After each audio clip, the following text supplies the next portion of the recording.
Vous écoutez Radio Salvetat, la radio des Hauts-Cantons. Bonjour à toutes et à tous, nous avons aujourd'hui le plaisir de recevoir en direct de Radio Salvetat Juliane Casquet, animatrice Natura 2000 pour le parc du Haut-Languedoc, et François Picot, chargé de mission auprès du CPIE. CPIE, Centre Permanent d'Initiative pour l'Environnement. C'est bien ça ? Exactement, c'est ça. Pas d'erreur. Bonjour à tous les deux et bienvenue. Merci. Bonjour, merci. Alors, dans un premier temps, on va juste rappeler, s'il vous plaît, ce qu'est le parc du Haut-Languedoc pour vous, Juliane, et pour vous, François, le CPIE, et quelles sont leurs missions exactes. Je vais commencer par le parc du Haut-Languedoc, donc oui. le parc naturel régional du Haut-Languedoc pour son nom complet. C'est un parc naturel régional, jusque-là oui. Ça va.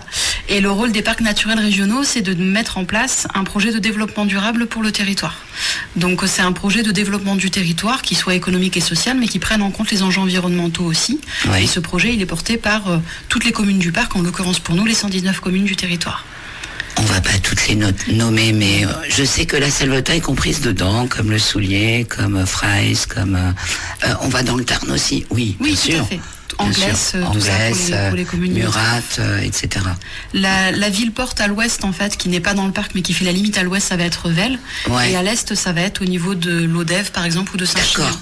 Donc c'est un territoire qui fait 300 000 hectares. C'est la taille d'un petit département. C'est assez impressionnant, dirons-nous. Et François, du coup, pour vous, le CPIE, quel est son rôle ? Alors le CPIE, nous, on est une association, donc ce qui est différent. Notre rôle, c'est... on va dire, c'est l'éducation à l'environnement pour tous, oui. Avec l'accompagnement des territoires. Donc derrière accompagnement, on parle de accompagner les collectivités, mais aussi les habitants, les associations dans tous leurs projets, leurs envies environnementales. Et puis à travers l'éducation à l'environnement, informer, sensibiliser autour de ces enjeux environnementaux et notamment autour de la transition écologique, qui est un sujet aujourd'hui vraiment d'actualité. Et brûlant. Et il faut accélérer les choses. Donc voilà. Ouais, c'est maintenant que ça se passe, c'est pas dans 30 ans. Voilà, on se retrouve un peu à l'interface entre des politiques et des habitants, des envies, des projets, etc. Et on essaye de mettre un peu tout le monde autour de la table. Très bien, merci pour ces informations. Donc, Juliane, votre rôle le vôtre personnellement, auprès du parc, s'il vous plaît, du Haut-Languedoc. Qu'est-ce que vous y faites ? Quelles sont vos missions à vous perso ? Mon rôle, c'est d'être animatrice Natura 2000. Donc, j'ai dit, le parc, il a un projet de développement durable, mais le développement durable peut se faire sur de nombreux axes. Il y a une équipe qui travaille sur l'agriculture, sur le tourisme, l'énergie, la biodiversité. Moi, je fais partie de cette équipe biodiversité. Et au sein de l'équipe biodiversité, je m'occupe plus particulièrement de certaines zones sur le territoire du parc, qu'on appelle des zones Natura 2000, qui sont des zones où il y a une biodiversité remarquable. Oui. Et je mets en place toute une série d'actions dans ces zones. Donc, des actions pour préserver les espèces, pour les suivre, mais aussi des actions pour sensibiliser, communiquer à leur sujet. Très bien. Natura 2000, c'est quoi ? Alors Natura 2000, c'est un réseau de sites naturels. Des sites Natura 2000, il y en a partout en Europe. C'est vrai, ça se fait vraiment à l'échelle européenne. Et ça recense, en fait, c'est un peu un label, si vous voulez, pour des zones où on va trouver des espèces remarquables ou des habitats naturels remarquables. C'est pas des réserves, par exemple. C'est pas des cœurs de parcs nationaux. C'est pas parce qu'il y a un site Natura 2000 qu'on peut rien faire dans ce site. On peut y chasser, pêcher, il y a des agriculteurs, il y a des gens qui y vivent, etc. Mais ça veut simplement dire que dans ce zonage-là, il faut porter une attention particulière parce qu'il y a des espèces et des habitats remarquables. Et ça veut aussi dire que dans ce zonage-là, on peut capter des fonds européens pour justement mettre en place des actions pour suivre ces espèces et contribuer à les préserver. Merci. Alors, si nous sommes réunis aujourd'hui, c'est pour parler de la journée découverte de la vallée de l'Arne, que vous avez d'ailleurs organisé 2 concerts ce dimanche. Donc, du coup, c'est pas ce dimanche, c'est dans 2 dimanches. 7 août, de 9h à 12h sur la commune du Soulier. C'est bien ça ? Tout à fait. Et d'ailleurs, dont le rendez-vous se trouvera devant l'église, me semble-t-il. C'est bien ça. Alors, comment va s'articuler cette journée ? Tu veux que je commence? Ouais. Alors comment ça va s'articuler la journée? C'est très simple. Là, on va se retrouver donc effectivement à 9h devant l'église du Soulier. Oui. Ensuite, avec les différents participants, on va covoiturer jusqu'à un lieu dit qu'on appelle le Tournal, qui est vraiment à proximité. C'est à quelques centaines de mètres. Oui. On pose les voitures. Et là, on va faire un petit circuit le long de l'Arne, donc le long de ce cours d'eau. Ça va durer donc 2h30, 3h. Et avec l'animatrice du CPIE et moi-même, on va présenter un peu les différents enjeux du territoire. Qu'est-ce qu'on va y trouver comme espèces? Pourquoi on se concentre sur l'Arne? Pourquoi ce cours d'eau il a une biodiversité qui est exceptionnelle à l'échelle nationale? Comment on reconnaît ces différentes espèces, etc. Et voilà, discuter autour de ces thématiques-là. Ce ne sera pas un événement très formel. C'est vraiment une sortie nature. On se promène, on regarde autour de nous et on discute sur ce qu'on observe. Combien de kilomètres on va devoir faire? Alors, ça va dépendre. Ça va dépendre des participants. Au minimum, ce sera à peu près 2 kilomètres. Donc, ça va. Franchement, ça va. Sur 3 heures, ça va. Sur 3 heures, ça va. On est large, on est bien. Et au maximum, ça sera 4. On s'adaptera un peu selon ce que veulent les gens. Est-ce qu'ils veulent vraiment rester autour de la rivière ou est-ce qu'on parle aussi de la forêt et ainsi de suite? Ouais. On a prévu plusieurs options et ce sera selon les volontés des uns et des autres. Le terrain n'est pas très difficile, il n'y a pas beaucoup de dénivelé. Donc, des enfants, s'ils sont accompagnés d'un adulte, il n'y a pas de souci, ils peuvent y participer. Mais voilà, ça reste du terrain en pleine nature, donc il faut être équipé en fonction. Donc chaussures de marche, pardon. Pour moi, c'est basket, mais chaussures de marche. Chaussures de marche, même basket, si c'est des bonnes baskets. Chaussures fermées, on va dire. Ouais. Et des vêtements adaptés. Voilà, on évite. Et des vêtements adaptés à la météo. Bon, on pense qu'il va plutôt faire chaud. C'est aussi pour ça qu'on fait ça un dimanche à 9h. On sait que c'est tôt, mais c'est pour que ce soit un peu à la fraîche pour le démarrage. Ouais. Et voilà, passer une matinée au bord de l'eau à discuter nature. On peut toujours se rafraîchir, il y a la rivière, quoi. Alors, j'aurais tendance à dire oui et non. Parce que pourquoi? Justement, dans cette rivière, on va trouver une espèce très particulière, on pourra en parler plus en détail après, qui s'appelle la mulette perlière. Donc, c'est une moule d'eau douce. Oui, avec perlière. Avec perlière, tout à fait. Et c'est une espèce qui est rare, qui est protégée. On a sur l'Arne l'une des plus importantes populations de France de cette espèce, l'une des seules qui se reproduit encore. Et particularité de cette espèce, elle est très sensible au piétinement. Donc, il vaut mieux éviter de marcher au fond du cours d'eau. On peut tremper les pieds, mais il vaut mieux éviter de marcher au fond du cours d'eau. Mais elle se trouve juste à côté des loutres. Elle peut se trouver à proximité des loutres, mais les loutres n'y touchent pas. Oui, ok. D'accord, elles ne s'en nourrissent pas. Non. Personne ne s'en nourrit étrangement des mulettes perlières, à part de temps en temps. On a pu observer des rats musqués qui en mangent, mais c'est très rare. Apparemment, c'est vraiment pas très bon. Même les humains ne les ont jamais consommés. Tant mieux. Tant mieux pour elles. Tant mieux pour elles. Mais du coup, ça se situe au Moulinet, là, à droite. À l'entrée du Moulinet, quand sur la droite, non? C'est plus côté Soulier, en l'occurrence la sortie, mais le site Natura 2000 part de la source de l'Arne. Tout à fait, et il va jusqu'au lac des Saints-Pères. Ouais. Et on peut trouver ces mulettes perlières quand on part du lac des Saints-Pères et qu'on remonte vers l'amont, sur à peu près les 20 premiers kilomètres de l'Arne amont. Parce que les loutres, moi je les ai rencontrées au Moulinet. Oui. C'est possible, oui. Et j'ai vu quelques moules là-bas aussi. Parce que je suis une fouineuse des bois. Et des rivières. Ouais, j'adore ça. Les moules au Moulinet, ça m'intéresse, il faudra qu'on en reparle. Ouais. À l'entrée, là, il y a l'Arne qui est là, et là, sur la droite, vous avez des moules. Bon, très bien. Très bien, c'est bon à savoir. Voilà, je suis ravie, je vous ai appris quelque chose. Oui, complètement. Ok, donc ça se passe au Soulier, et vous irez peut-être... Alors, vous irez jusqu'où, si toutefois les gens marchent un peu? C'est vraiment une boucle en fait qui est au départ du Tournal, qui fait ces 4 km là. C'est dans les environs de ce hameau là. Ça va, on va pas très loin en fait. Donc 2 concerts, il y aura bien et le CPIE et le Parc du Haut-Languedoc. Quel est votre plus? Qu'est-ce que vous amenez à cette journée? Et qu'est-ce qu'apporte le CPIE à cette journée? Ok, au CPIE, donc comme le disait Juliane, ça sera ma collègue Claire qui animera la sortie avec Juliane. Et le CPIE apporte, on va dire, ses compétences en animation, en animation de groupe, elle va venir avec des outils adaptés pour montrer les espèces, et puis des outils adaptés à tous les publics, pour les adultes, pour les enfants. Je ne sais pas exactement, il y aura plein de surprises sur cette sortie. Ça sera aussi en fonction de ce qui va être observé. On ne va pas dans un zoo, donc forcément, on ne va pas forcément observer tout ce qu'on aimerait.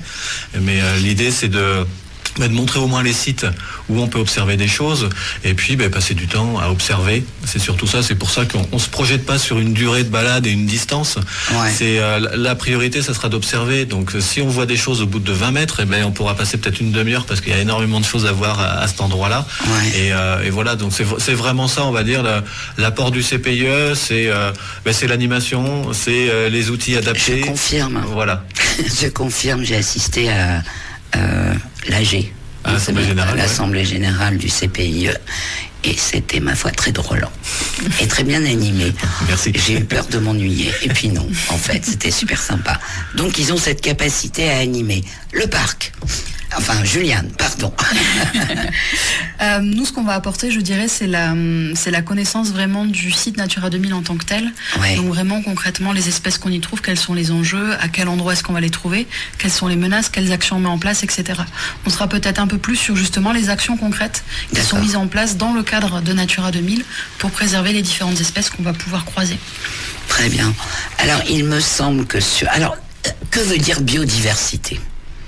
Concrètement. Si on décompose, biodiversité, c'est la diversité biologique, c'est la diversité du vivant.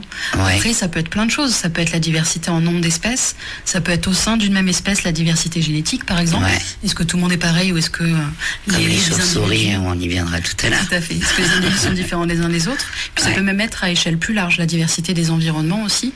Là, on est toujours dans de la biodiversité. D'accord, donc c'est un vaste domaine. Tout à fait. Et ce qui est intéressant dans la biodiversité, c'est effectivement la diversité des espèces animales et végétales, mais leur interaction. Voilà. Ok. Alors, en général, les gens sont plus intéressés par quoi ? Biodiversité animale ou biodiversité végétale ?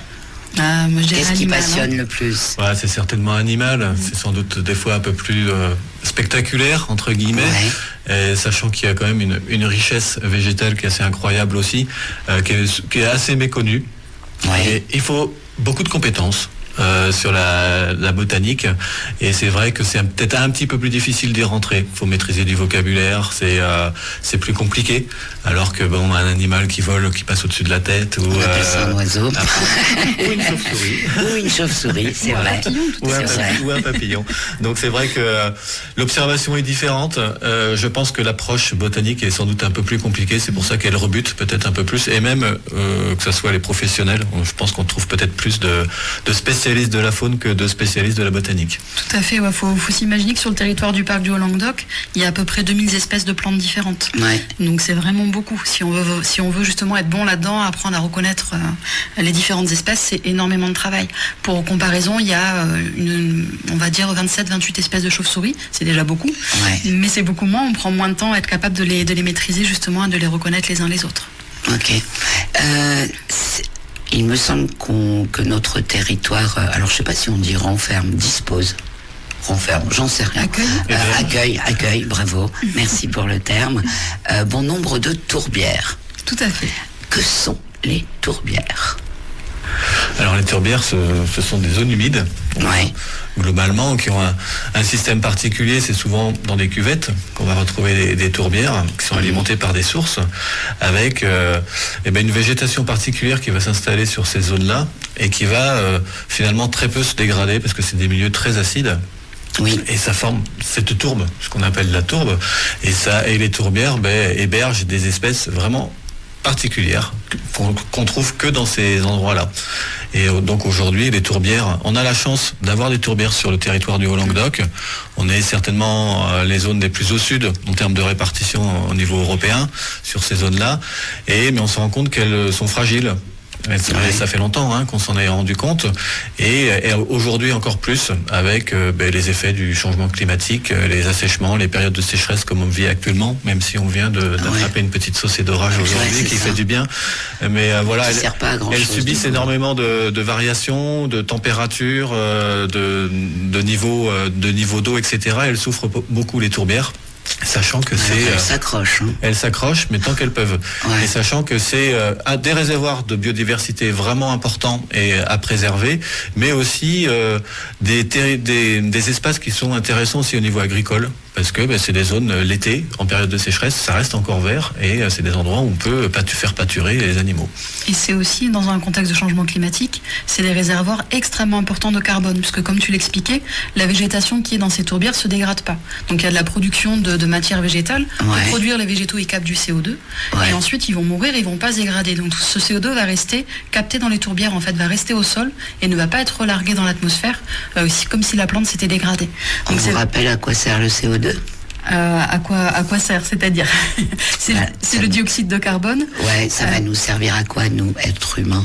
Alors pour nous, c'est un déchet de la respiration, en fait. On va absorber l'oxygène, on va rejeter le dioxyde de carbone. À l'inverse, pour les plantes, elles respirent comme nous, mais elles vont aussi utiliser le dioxyde de carbone pour faire ce qu'on appelle la photosynthèse, ce qui leur sert à produire des sucres, à partir desquels elles vont produire les tissus végétaux, grandir, etc. Et dans un monde un peu parfait, ça s'équilibre. Ce qui n'est pas le cas aujourd'hui.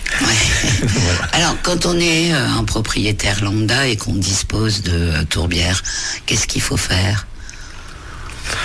Ou ne pas faire, d'ailleurs. Ou ne pas faire. Alors, je dirais qu'il y a des gens qui travaillent sur le territoire, qui sont vraiment des spécialistes. Je pense au réseau Sagne, à Scopsagne, un réseau On Biome. les avait reçus l'an dernier pour la fête des Sagnes. Effectivement, ils ont derrière eux et avec eux tout un réseau d'agriculteurs qui accompagnent, qui conseillent.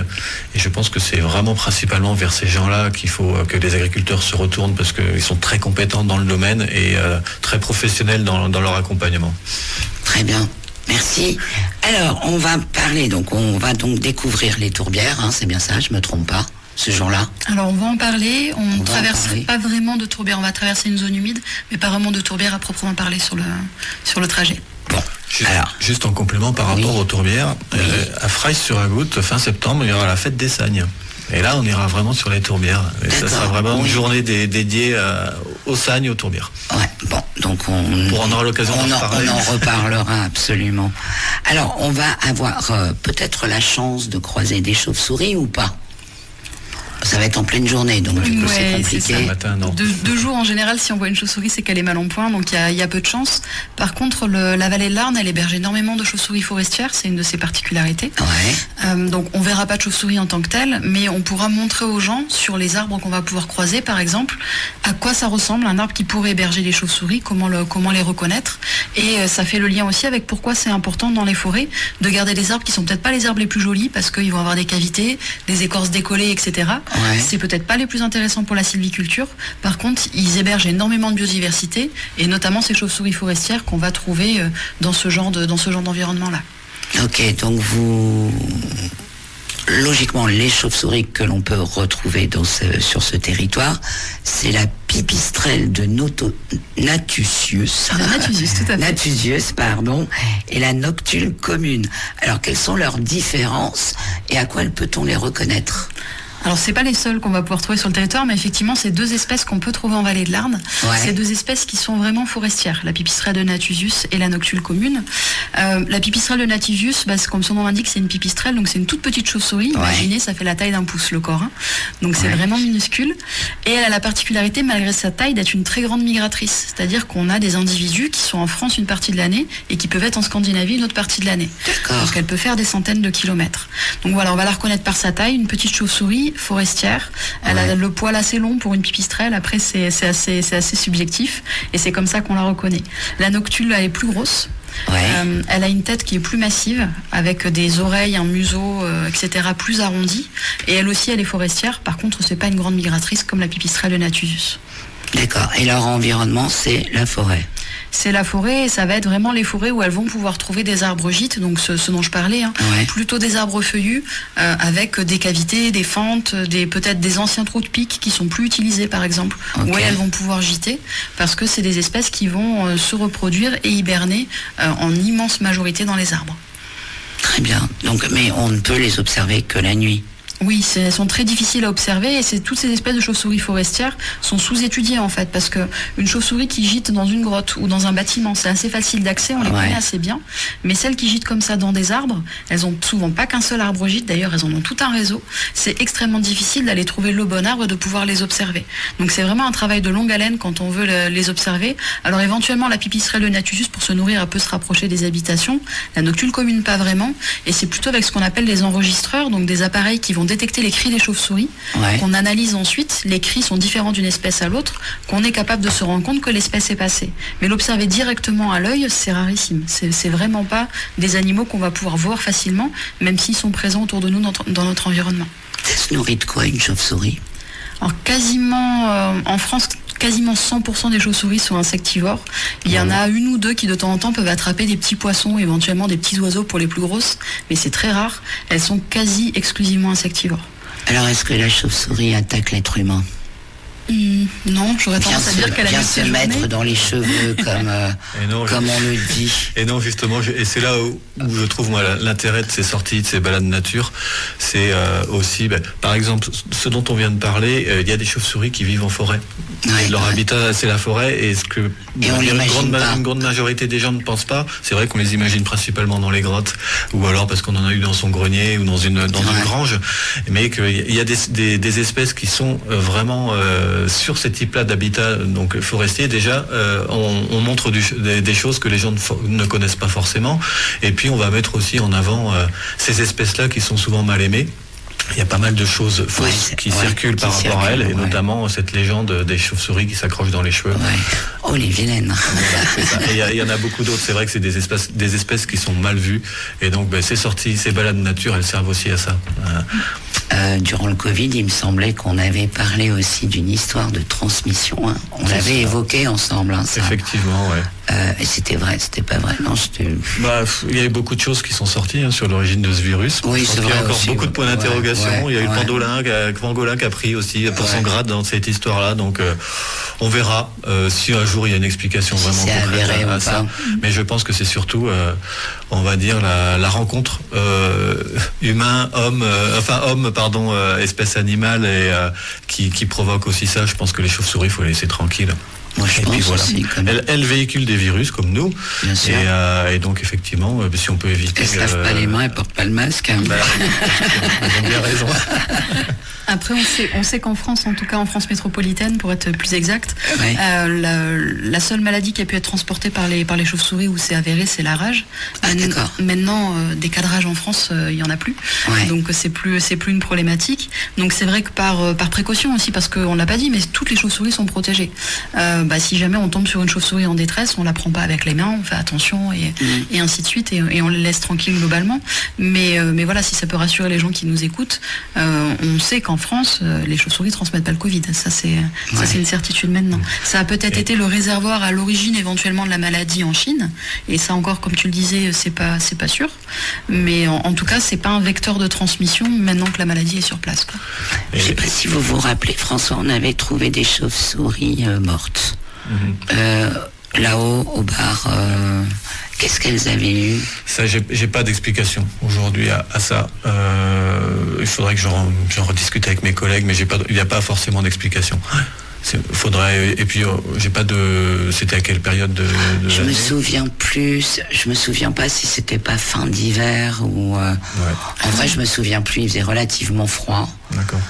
Et on les avait retrouvées mortes, mais il y en avait quand même, 4-5, un truc comme ça. Mais un petit groupe de chauves-souris fin d'hiver retrouvées mortes, j'aurais tendance à dire que c'est un épuisement. Elles n'avaient pas forcément, soit elles n'avaient pas assez de réserve quand elles sont rentrées en hibernation, soit elles en avaient assez, mais elles ont été dérangées. Elles ont consommé beaucoup de réserves d'un coup parce qu'elles ont été réveillées, elles ont dû s'enfuir, puis elles sont revenues. Et ça a fait que ça a épuisé les réserves. Ça, malheureusement, c'est assez fréquent. C'est des animaux qui hibernent, toutes les chauves-souris hibernent, donc passent l'hiver endormies. Et c'est une période où elles sont extrêmement sensibles, et un seul réveil, ça peut suffire à les condamner par l'instant T, on va pas s'en rendre compte. Elles vont revenir s'endormir, mais elles auront plus assez de réserve de graisse qu'on appelle la graisse brune chez les chauves-souris. Elles en auront plus assez pour retenir jusqu'à la période, jusqu'au beau jour. Merci, je vais passer du coq à l'âne, mais plutôt de la chauve-souris à la carpe. Vous avez entendu parler des soucis qu'on a pu rencontrer, on a trouvé pas mal de carpes mortes. Et elles auraient eu la maladie du sommeil, c'est ça ? Alors, qu'est-ce que ça veut dire concrètement ? C'est ce qui nous a été dit. Tout à fait, j'en ai entendu parler un peu. Après, moi c'est pas un sujet sur lequel je travaille, mais je sais que les fédérations de pêche du Tarn comme de l'Hérault ont beaucoup communiqué à ce sujet. Pour ce que j'en sais, je suis loin d'en être spécialiste. J'avais espéré que vous le soyez. Et non, pas de la carpe.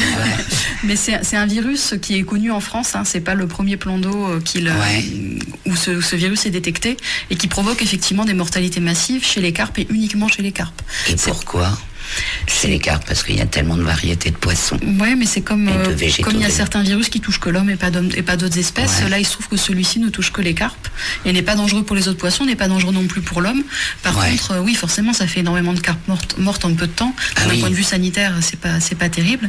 Et là, le lac est nettoyé, soyons, voilà. C'est ce que ne vous inquiétez pas, on peut s'y baigner. Il y a eu des grosses opérations de bénévoles qui sont allés justement nettoyer ces lacs. Je me baigne presque tous les jours et voilà, tout va bien. La principale question, c'est comment est arrivé ce virus. Voilà, c'est ça. Le virus existe, il est connu. Il y a déjà eu des cas ailleurs, comme le disait Juliane. C'est surtout comment il est arrivé. Est-ce qu'il y a des carpes qui sont relâchées dans le lac ? Du matériel mal nettoyé. Parce qu'on parlait tout à l'heure des animaux qui pourraient nous apporter des virus, mais nous, on peut aussi apporter des choses quand on va sur le terrain, quand on va pêcher. Alors, par exemple, quand on fait des inventaires sur les écrevisses, on nettoie nos bottes. Voilà, on fait pas n'importe quoi parce que il y a des précautions à prendre. Et nous aussi, nous principalement, on est responsable aussi de tout ce qui peut arriver dans les espaces naturels. C'est vrai que c'est pas très connu, mais c'est l'occasion aussi aujourd'hui d'en parler. Enfin, tu en parles pour les écrevisses, c'est totalement vrai. En fait, partout où on a ces écrevisses envahissantes qu'on appelle les américaines. Voilà, américaines au sens large, elles sont aussi très souvent porteuses d'un virus qu'on appelle la peste de l'écrevisse, elles en sont porteuses saines, ça leur fait pas grand chose, mais par contre il est complètement mortel pour nos écrevisses locales, les écrevisses à pattes blanches notamment. Donc il peut arriver, imaginez un pêcheur qui va pêcher, mettre les bottes dans l'eau là où il y a des écrevisses signal, puis qui ensuite va aller dans son reste de la journée, aller sur un influent ou un autre cours d'eau où là il y a des écrevisses à pattes blanches. Il va pas leur faire de mal directement, mais ça peut suffire à ce que ce virus soit transmis dans le cours d'eau et extermine la population. Il s'en rendra même pas compte. Et c'est pas du tout ce qu'on nous raconte. On nous dit que les Américaines mangent les Françaises. C'est aussi vrai. C'est aussi vrai. Il y a deux choses différentes. Oui, elles sont pleines de qualités. Oui. Elles sont plus grosses, elles se reproduisent plus vite, elles sont actives la journée aussi, alors que la patte blanche est active que la nuit. Et effectivement, il y a les deux choses. Il y a une concurrence directe, que ce soit elles les mangent, soit elles mangent toute la nourriture et du coup, il n'y a plus rien à manger pour la patte blanche. Et en plus de ça, elles peuvent leur transmettre, quand elles en sont porteuses, ce fameux virus, la peste de l'écrevisse. Faut les manger alors, qu'est-ce qu'on en fait nous ? Mais vous pouvez très volontiers les manger, il n'y a aucun souci. Après, il y a quand même des règles à respecter. Oui, bien entendu, il y a la taille, il y a le moment, on pêche de telle période. Il faut avoir sa carte de pêche pour aller pêcher les écrevisses. Ah bon ? Et oui. Alors c'est assez, on va dire, bizarre. On pourrait considérer ça comme bizarre parce que c'est une espèce qu'il faut détruire. Mais il faut quand même sa carte de pêche pour avoir l'autorisation d'aller les sortir de l'eau. Eh bien, je ne savais pas. Je pensais que pêcher, c'était pêcher à la ligne et que c'était le poisson. Non, mais la pêche aux écrevisses, c'est une forme de pêche qui est différente. On n'utilise pas une canne à pêche. Non, à la main. Alors à la main, c'est interdit. Si on les pêche, il faut les pêcher à la balance. Donc vous savez, ces petits paniers qu'on pose au fond. Les épuisettes. Les paniers qu'on pose au fond de l'eau avec un appât, un morceau de poisson. Je crois qu'il y en a même qui utilisent des croquettes pour chiens. Enfin, tout fonctionne un peu. Avec du pain. Voilà. C'est assez vorace. Et elles viennent dans le petit panier, on relève le panier, on les sort comme ça, mais on a le droit de les pêcher qu'avec ce matériel-là. Moi, j'ai appris à mon fils il y a des années en arrière, non mais je le dis, je ne savais pas, à pêcher l'écrevisse à la main. Parce que je trouvais ça rigolo, tout simplement. C'est efficace. Comme on en ramasse moins à la main qu'au panier, j'imagine. Oui, c'est efficace, mais c'est interdit à la main. Donc, voilà. Il y a des réglementations qu'il faut respecter, et même si des fois elles peuvent paraître étranges. Voilà, certaines. Après, elles ont un sens. C'est vrai que ça paraît étrange à première vue, mais quand on les pêche à la main, par exemple, on va généralement marcher au fond du cours d'eau. Ça, c'est aussi perturbant pour l'environnement, alors que quand on pêche à la balance, c'est depuis la berge. Donc ça évite d'avoir à marcher dans la rivière. Plein de trucs qu'il faut pas, je m'aperçois. Ne vous inquiétez pas, vous n'êtes pas la seule. Moi, j'adore me baigner en rivière. Mais il ne faut pas toucher le fond. Souvent. Il faut nager. C'est ça. Nager, on a le droit. Je ne savais pas, voyez. Je ne l'ai pas imaginé. Et de la même manière, pour pêcher les écrevisses, comme tu dis, il faut la carte de pêche, mais aussi que ce soit pendant une période d'ouverture de la pêche. Oui. Ça peut paraître paradoxal, se dire oui, mais les écrevisses, on peut s'en débarrasser tout le temps. Mais le problème est que si on se met à pêcher l'écrevisse en dehors de l'ouverture des périodes de pêche, on risque de déranger les poissons pour le coup. Et quand la pêche n'est pas ouverte, c'est souvent parce que c'est la période de reproduction ou de tranquillité. Ouais. Donc c'est plus cette idée-là. Ça paraît bizarre, mais en fait, il y a un sens derrière le fait de demander à ce qu'il y ait la carte de pêche et ce qu'il y ait une période. Et ben c'est bien de le savoir. Ouais, la pratique est réglementée. Ça paraît étrange, comme je le disais, par rapport au statut de l'espèce qu'il faut détruire, et que mais on parle vraiment sur il faut détruire. Ben là oui, il faut ces espèces-là, elles sont arrivées de façon, elles ont été relâchées de pisciculture de façon plus ou moins on va dire normale, et puis elles ont envahi tous nos cours d'eau, quoi. Ouais. Ok, et on ne sait pas qui les a relâchés. Un peu partout en France. Ah ouais. C'est pas une personne en particulier. Puis ça a même pu arriver que des personnes sans penser à mal, en fait, voient des écrevisses, les prennent, les mettent dans le cours d'eau à côté de chez eux en disant bah chouette, j'aurai des écrevisses chez moi, sans savoir que c'est des espèces envahissantes. Et comme ça, petit à petit, ça se reproduit tellement vite et tellement facilement que petit à petit, il y en a de plus en plus. D'ailleurs, pour information, là, la Fédération de pêche du Tarn, elle est en train de mener une grande étude sur les écrevisses à pattes blanches, donc nos écrevisses locales. À l'échelle du département. Ils ont déjà travaillé dessus l'année dernière. Ils travaillent encore dessus cette année pour finaliser un peu le bilan. Et c'est vrai que le bilan n'est vraiment pas bon. Ils sont repassés sur plein de cours d'eau où historiquement la patte blanche, donc notre écrevisse locale, était connue, où on la retrouve plus. Hier soir, moi j'étais encore sur un cours d'eau avec eux à rechercher des écrevisses. Pour le coup, c'est une population qui se porte encore à peu près bien, mais on sait qu'elle est juste à côté d'une population d'écrevisses américaines. Donc pour le moment, elle va bien, mais jusqu'à ce que les deux populations rentrent en contact, et là, il risque d'y avoir des gros soucis. Et alors, qu'est-ce qu'on peut faire, justement, pour qu'elles ne se rencontrent pas ? C'est impossible. Alors, sur ce cas particulier, comme c'est sur vraiment un affluent du cours d'eau où on trouve les pattes blanches qu'il y a les américaines, on va voir si c'est judicieux d'essayer de monter une opération pour tout simplement détruire cette population d'écrevisses américaines. D'accord. Si c'est faisable. On va aussi voir s'il est possible de tester si elles sont porteuses ou non de la peste de l'écrevisse. Donc voilà. Là on est vraiment aux prémices du projet, parce que on a découvert cette situation, c'est en Montagne Noire pour le coup, c'est pas dans le secteur. Ici, non. Dans le secteur, sur la vallée de l'Arne, historiquement l'écrevisse à pattes blanches, donc la locale, était connue, mais ça fait plus de 20 ans que plus personne ne l'a vue. Toutes les observations depuis, c'est que de l'américaine.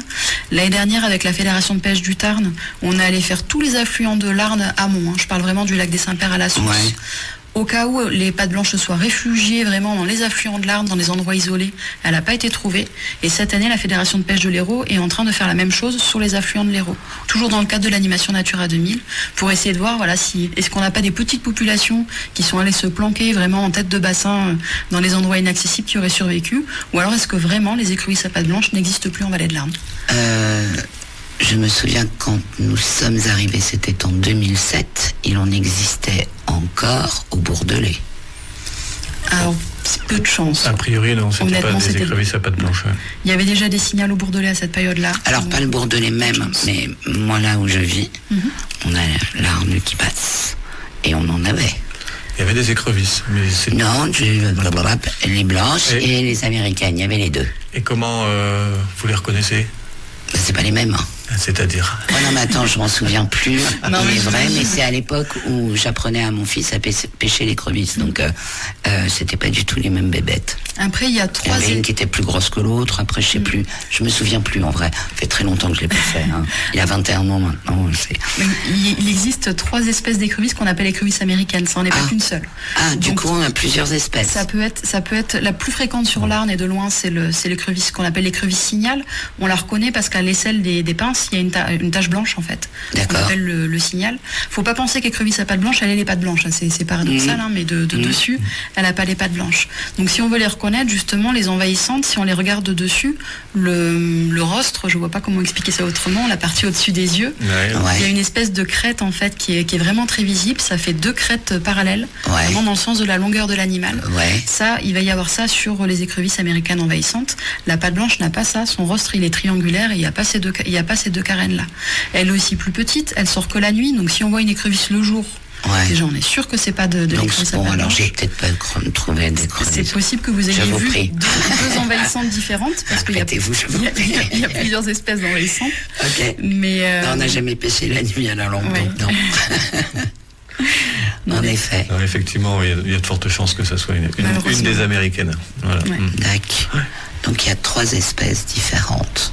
C'est ça, d'américaines. D'américaines, oui. Ouais, et puis après, il y en a eu encore d'autres qui sont sortis des piscicultures. Je les ai plus en nom. Il n'y avait pas la turque ou. Si, il y a des espèces asiatiques maintenant aussi. Enfin, ah ouais. On aime bien introduire des nouvelles espèces sur nos territoires pour des raisons généralement économiques et puis ensuite se rendre compte que ça pose des gros soucis sur l'environnement. Donc on a un peu de mal à apprendre cette leçon-là. Il y a pas mal d'exemples. Voilà. Oui. Il y a les écrevisses, mais on pourrait parler du vison d'Amérique par exemple. Ah voyons, parlons-en. Allez, moi je suis preneuse. Le vison d'Amérique, oui, il est assez présent sur le territoire. Qu'est-ce qu'un vison d'Amérique? Alors, un vison, c'est un mustélidé, donc la famille des martres, des genettes. D'accord. Pas des genettes, pardon. Pas des genettes, des martres, des fouines. Ok, je vois, je visualise à peu près. Et puis qui vit au bord des cours d'eau. Lui aussi. Ouais. Donc ces dernières années, il y a eu beaucoup de gens qui ont dit avoir vu une loutre. Alors effectivement, ça pouvait être des loutres parce que les loutres aussi, elles sont bien revenues sur nos rivières, sur nos cours d'eau. Mais il y avait aussi en même temps le vison d'Amérique qui est là aussi. Mais il est plus petit, il est moins fuselé qu'une loutre. Il est plus sombre, il est noir pratiquement. Ouais. Et donc on arrive à peu près à le distinguer quand même d'une loutre. Et puis c'est des espèces qui ont été soit échappées, soit lâchées, des élevages de visons pour les fourrures. En France, voilà. Et lui, son problème. Je croyais que c'était interdit, ça. Ah aujourd'hui c'est interdit, ouais. C'est pour ça que les portes des élevages ont été ouvertes à un moment donné. Voilà. D'accord. Et lui, il vient directement en concurrence avec une espèce qu'on n'a pas sur le territoire, qui est le vison d'Europe. D'accord. Le nôtre. Qui est absolument rarissime et qu'on va trouver maintenant plus que dans le bassin aquitain et qui lui aussi est en voie de disparition, entre autres à cause de la concurrence avec ce fameux vison d'Amérique. Et mais il en fallait des visons pour faire un manteau, non? C'est ça. Ouais, oui. Ça a été un massacre. Après, c'est une belle bête, c'est joli, vison. Mais voilà, il est comme beaucoup d'autres, il n'est pas forcément à sa place, même s'il s'adapte plutôt bien. Voilà, il se plaît pas mal mais dans nos cours d'eau. Souvent, les espèces envahissantes, en fait, elles sont envahissantes parce qu'elles s'adaptent très bien. Dans le cas du vison d'Amérique, comme il a été sélectionné pendant longtemps en élevage, etc., c'est un animal qui est en fait pas si farouche que ça. Moi, ça m'est arrivé d'en approcher à 10-15 mètres en train de pêcher. Il savait très bien que j'étais là. Ça lui posait pas de plus de soucis que ça. Donc il peut s'approcher des habitations et il peut comme ça conquérir des territoires qui sont beaucoup moins accessibles à nos espèces locales. Okay. Donc il s'accapare quelque part un peu toute la nourriture, tous les bons endroits et il repousse petit à petit nos espèces locales dans des endroits de plus en plus reculés. Donc pour le vison d'Europe, la situation elle est particulièrement catastrophique. Bon, celui-là, on l'a pas sur le territoire. Ou peut-être plus sur le territoire, d'ailleurs. Ouais, je sais pas s'il a été présent, ouais. Bon. Allez, qu'est-ce qu'on va pouvoir observer d'autre durant cette journée, du coup? Si, pardon, j'ai juste une question. Une chauve-souris, c'est un mammifère? Oui. Voilà. C'est le mammifère volant. C'est le mammifère volant. J'en étais pas sûr, donc. Il y a des écureuils qui essayent de se mettre au vol, mais voilà. Ça fonctionne. C'est le seul qui fait ce qu'on appelle du vol actif, en fait. Il va vraiment battre des ailes, etc., alors que les écureuils volants se font que planer. Ok. Ils planent, ouais. Qu'est-ce qu'on va observer? C'est vrai que la vallée de l'Arne, c'est vraiment un super terrain de jeu pour observer. Et c'est vrai que nous, c'est un site où on a tendance assez régulièrement à amener des gens pour découvrir énormément de choses. Donc on a parlé un peu des espèces d'intérêt du site Natura 2000, on a parlé de l'écrevisse à pattes blanches, on a parlé de la moule perlière, on pourra peut-être parler un peu de la loutre aussi. Oui, la loutre. Voilà. Parlons de la loutre. Voilà, et puis après, il y a des insectes. Il y a les insectes des bords de rivière, les libellules. Ça, on aime moins quand même. Il faut dire les choses comme elles sont. Les libellules, c'est magnifique. Oui, les libellules, c'est magnifique. Donc, entre autres, les libellules, il y a les poissons. Et puis, il y a des oiseaux aussi qui sont le cincle plongeur, qui est un oiseau assez remarquable, assez incroyable, qui plonge, qui marche sous l'eau pour aller chercher des petits insectes, des invertébrés qui sont sous les cailloux au fond des rivières. C'est un petit merle avec un gros plastron blanc. Voilà. Et on le voit souvent voler au ras de la rivière ou se poser sur les rochers. Okay.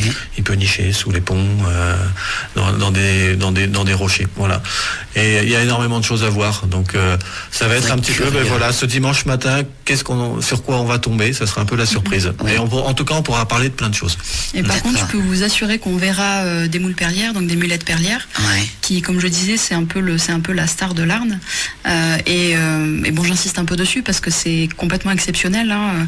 Il y a à peu près une 50aine de cours d'eau en France où on la trouve. Donc c'est pas énorme. Il y en a qu'une dizaine où elle se reproduit, et sur cette dizaine, il y en a peut-être que 3 ou 4 où elle se reproduit aussi bien que dans l'Arne. Donc voilà, ce sera l'occasion pour les promeneurs justement et pour les personnes qui nous accompagnent de découvrir cette espèce-là qui est méconnue, mais qui a un cycle de vie absolument fascinant et qui est super intéressante et qui est ce qu'on appelle une espèce ingénieure, c'est-à-dire que de par son activité de filtration, c'est une moule locale. Elle se nourrit en filtrant l'eau. Mais une seule moule, ça filtre à peu près 50 litres d'eau par jour, et donc elle contribue à améliorer la qualité des cours d'eau. Elle a besoin d'eau très propre, vraiment très propre pour pouvoir vivre, mais en même temps, elle contribue à maintenir cette qualité de l'eau. Et dans l'Arne, on a une qualité de l'eau qui est absolument exceptionnelle. Ok.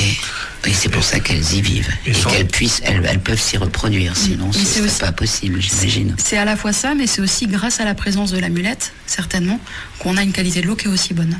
D'accord. Elle filtre. Et on va pas tout dire, mais une relation très proche entre la mulette, la moule perlière et la truite fario. Mais on n'en dit pas plus. Voilà, faut ça, j'ai déjà entendu dire, mais manque de peau, je n'ai pas retenu, donc je peux même pas livrer le secret. C'est ballot. Il faudra venir dimanche. Je vais essayer de venir dimanche matin. Avec grand plaisir. Ah ouais, non, ce serait vraiment un plaisir. Puis en plus, je suis curieuse, donc voilà. J'aimerais bien découvrir tout ça parce que je sais que je dispose chez moi d'une biodiversité absolument exceptionnelle et que ce serait bien que je puisse reconnaître certaines plantes, parce que j'ai des tourbières aussi, beaucoup. On a quand même une grande diversité sur ce territoire du Haut-Languedoc, avec cette diversité déjà d'altitude, de climat, et qui fait que derrière, ça enchaîne énormément de choses différentes. Et puis un des paradoxes qu'on a sur le territoire, c'est que pour les gens qui y vivent, pour eux c'est normal, ils ont toujours vécu ici, donc ils se rendent pas forcément compte vraiment d'à quel point le territoire sur lequel ils vivent est divers. Et c'est aussi pour ça que souvent sur ces sorties nature-là, on a un peu du mal à mobiliser les habitants qui se disent, bon allez c'est bon, la vallée de l'Arne je connais, je sais ce qu'on y trouve. Et justement, moi j'invite vraiment les habitants du territoire à venir se rendre compte qu'en fait, je suis certaine qu'ils vont apprendre des choses et qu'ils vont pouvoir mieux connaître leur patrimoine, puisque le patrimoine naturel, c'est un de nos patrimoines. On est bien d'accord. Et donc se l'approprier et puis en être fier. Enfin, on peut être fier de vivre dans un environnement comme ça, avec des espèces aussi rares. Pourquoi alors, durant ces 2 années Covid, nous, on a constaté soit une évolution justement de cette biodiversité, mais pour les plantes. Des plantes qu'on n'avait jamais vues, des plantes qu'on ne voit plus. Ça, c'est une réalité aussi. Mais alors, sans savoir la nommer, parce qu'on ne sait pas la nommer, en quoi ça joue, enfin pourquoi ? Parce que ça existe vraiment, ça. Des plantes qui sont nouvelles. Alors, est-ce que elles étaient enfouies par d'autres ? J'en sais rien. Je sais pas comment ça se passe. Donc, il y a peut-être deux réponses là-dessus. La première, c'est que effectivement, les années Covid, je pense, nous ont remis un petit peu malgré tout dehors, à nos portes. Près de chez nous. Du coup, j'ai mieux regardé, c'est ça. Je pense qu'effectivement, c'est possible. Et que à partir du moment où on cherche pas les choses, on les trouve pas. Et quand on commence à les chercher, on les trouve. Donc, et je pense qu'il y a un petit peu de ça. Peut-être des choses qu'on avait à côté de chez nous, mais on n'avait jamais pris le temps de le regarder, de l'observer. Et puis, effectivement, alors ça date pas d'il y a 2 ans, mais il y a de l'apparition d'espèces exotiques envahissantes aussi dans le règne végétal. Et il y en a pas mal. Il y en a qui sont là depuis assez longtemps, qui ont des histoires. On parle par exemple du Senson du Cap, qui est une petite fleur jaune qu'on retrouve un peu partout sur les spinous, sur le caroux, enfin dans notre secteur. Et a priori, cette plante-là, elle est arrivée dans la laine des moutons qui arrivait vers Mazamet. D'accord. Voilà, c'est les graines qui sont arrivées comme ça. Et il y en a plein d'autres. Nous, par exemple, au CPI, on travaille sur l'ambroisie. J'ai vu. Qu'on trouve pas encore et heureusement sur la Salvetat, sur le plateau. Aujourd'hui, on l'observe dans le Minervois. cette plante-là. En quoi elle est nocive Alors elle est très allergène. Elle a un pollen qui est très très agressif quand elle est en fleurs fin août, début septembre. Donc, et elle provoque énormément de problèmes de santé, rhinopharyngite, asthme, etc. Et derrière des gros soucis de santé, ça coûte très cher à la sécurité sociale. L'ambroisie, notamment sur toute la vallée du Rhône, où elle est arrivée par le nord de la vallée du Rhône, l'ambroisie. Et dans ces régions, en région Rhône-Alpes, il y a énormément de personnes qui sont sensibles aujourd'hui à cette plante-là. Donc voilà, on a parlé de l'ambroisie, du senson, il y en a plein d'autres, la renouée du Japon, la grande berce. Qui a été vue pas très très loin. La berce du Caucase, effectivement. La berce du Caucase, oui. C'est quoi ? Alors la berce du Caucase, c'est une berce. Des berces, on en a chez nous, mais celle-ci, je vous apprends, elle est originaire du Caucase. Donc elle est pas locale. Elle est immense. C'est une plante qui peut faire 2-3 mètres de hauteur pour les hampes florales. Et elle, sa particularité, qui est pas très sympathique, c'est que sa sève, elle est ce qu'on appelle photosensibilisante. C'est-à-dire que si on coupe la plante, par exemple, ou qu'on la touche et qu'on se met de la sève sur la peau, ça rend notre peau comme perméable aux rayons UV. Donc ça cause des brûlures hyper importantes. Alors c'est pas la sève en tant que telle, mais elle peut causer des brûlures au 2e, 3e degré parce qu'elle rend notre peau, elle fait en sorte que notre peau laisse passer les UV. D'accord. Et celle-là, elle a été vue sur le secteur des crêtes de Montmarcou notamment. Elle a été signalée il y a 2 ou 3 ans de ça, je crois, dans un autre site Natura 2000 qui est aussi animé par le parc. Et depuis, donc chaque année, il y a un chantier d'arrachage de cette plante qui se met en place, notamment sur la commune de Castanet-le-Haut, donc avec l'appui des habitants, du maire, du propriétaire du terrain où elle a été introduite. C'est une plante qui malheureusement est vendue en jardinerie. Donc elle a été introduite comme ça. D'accord. Alors ça doit être une plante envahissante. Des plantes envahissantes en jardinerie, il y en a plein. On peut citer le buddleia par exemple, le fameux arbre à papillon. C'est aussi une plante envahissante et pourtant n'importe qui peut l'acheter. Mais voilà, fin de la parenthèse. Il y en a beaucoup qui sont arrivés, des plantes, il y en a beaucoup qui sont arrivées de cette manière-là, vendues en jardinerie. L'herbe de la pampa, et puis même des plantes d'aquarium qu'on retrouve aussi aujourd'hui dans les rivières. Voilà, il y en a plein. Il y en a plein et c'est un autre problème. On en parlera un autre jour. Voilà. Bon, est-ce qu'il faut s'inscrire pour cette journée ? Non, il n'y a pas besoin d'inscription. Juste on vient à 9h du matin devant l'église. C'est ça. Soyez pas en retard parce que comme je l'expliquais, c'est vraiment le point de rendez-vous l'église. Et ensuite on va covoiturer jusqu'au départ. Donc s'il y a des gens qui arrivent trop en retard, ils pourront pas participer au covoiturage. Et pourquoi on covoiture et pourquoi on n'y va pas à pied ? C'est si loin que ça. Ouais, c'est juste la mauvaise distance en fait. C'est juste un peu trop loin pour pouvoir y aller à pied. Et en même temps sur place, il n'y a pas vraiment assez d'endroits pour donner rendez-vous aux gens là-bas et que tout le monde se gare là-bas. Donc on préfère se retrouver à la mairie qui est vraiment à l'église. Qui est un lieu que tout le monde connaît et où il est assez facile de se garer au Soulier et ensuite d'aller se serrer un peu dans les voitures jusqu'au Tournal. On rappelle que c'est une journée qui est offerte par le CPIE et par le parc du Haut-Languedoc. Par le parc. Oui, par le parc du Haut-Languedoc, voilà, sachez-le, c'est offert. Donc venez nombreux. Et un dernier point, c'est vrai qu'on l'a pas dit jusque-là, mais elle est organisée dans le cadre du Solaire en fait. Donc l'association Le Solaire, qui est l'association locale du Soulier, fait en fait toute une journée d'animation le 7 août. Et on leur a proposé, et ils nous ont proposé, ça a été de manière concertée, que la matinée du Solaire en fait, ce soit en fait cette sortie nature. Donc les personnes qui y participent, ils pourront ensuite poursuivre la journée au Soulier. Il y aura toute une série d'animations sur place. Il y aura un repas, si je me souviens bien, et des animations culturelles l'après-midi. Ah bah écoutez, j'étais pas au courant, pourtant je les ai reçus il y a pas longtemps en arrière pour une sortie qu'ils ont faite il y a une semaine ou 2, je ne sais plus. Dommage. Mais bon, donc c'est le Solaire qui organise, c'est bien ça. C'est dans ce cadre-là. De concert avec vous. Voilà, c'est dans ce cadre-là. On a dit qu'on parlait des loutres vite fait. Non, c'était pas ça. On peut, oui. Allez. Parlons des loutres. Pour parler des loutres, c'est un mammifère qui était en très très forte régression en France et qui avait quasiment disparu de notre territoire pour plusieurs raisons. Il était chassé pour sa fourrure, c'est une fourrure imperméable, donc c'était très intéressant. Il a aussi été pas mal piégé pour la concurrence avec les pêcheurs, puisque c'est un mammifère qui se nourrit beaucoup de poissons en tout cas. Et puis il a été protégé, il y a eu de moins en moins de braconnage, il y a quand même de moins en moins de braconnage de manière générale. Ça existe toujours d'ailleurs. Le braconnage, oui, ça existe, on peut pas dire que ça existe plus. Ah ouais. Mais j'ai l'impression... les braconnets de la... Mais oui, finalement. De l'écrevisse. De l'écrevisse. Mais il y a longtemps. Hop là.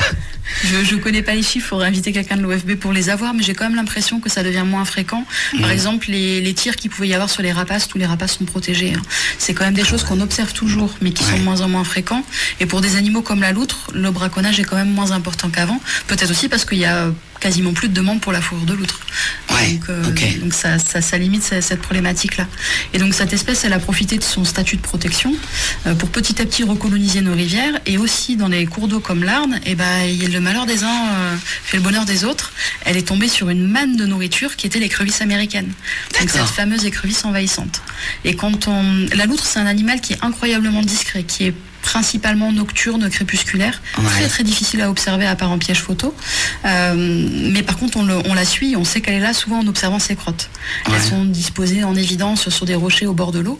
Et quand on regarde les crottes de loutre au bord de l'Arne, on se rend compte qu'elles sont pleines à 95% de morceaux de carapace d'écrevisses. Donc elle se nourrit vraiment sur l'Arne, principalement de ces écrevisses envahissantes. Il y en a là-bas en bas des loutres. Elle est présente sur la Salvetat, oui. Après, une loutre, ça occupe un territoire qui va faire selon la densité de nourriture, on va dire entre 10 km et 30 km de cours d'eau. Quand même. Donc il y a effectivement une ou deux loutres qui se baladent entre le lac des Saints-Pères et la source de l'Arne. On a l'impression d'en voir partout. En fait, sur ce territoire-là, c'est plutôt la même qu'on va retrouver à plein d'endroits. Ok, très bien. Merci. Venez nombreux. Ça va être une journée relativement sympathique. Enfin, déjà une matinée sympathique. Et vous la continuerez avec le solaire. Avec un repas, c'est bien ça. Et puis des animations l'après-midi, me semble-t-il. Qu'est-ce qu'on peut ajouter ? Eh bien, profitez de vos vacances, du site sur lequel vous êtes. Il y a plein de choses à voir. Baladez-vous, respectez les espaces que vous traversez, prenez le temps d'observer, et puis profitez. Voilà. Soyez curieux et vous verrez que vous allez en découvrir des choses sur ce territoire. Merci à tous les deux et à très bientôt. Merci beaucoup. Merci, bye bye. Vous écoutez Radio Salvetat, la radio des Hauts-Cantons.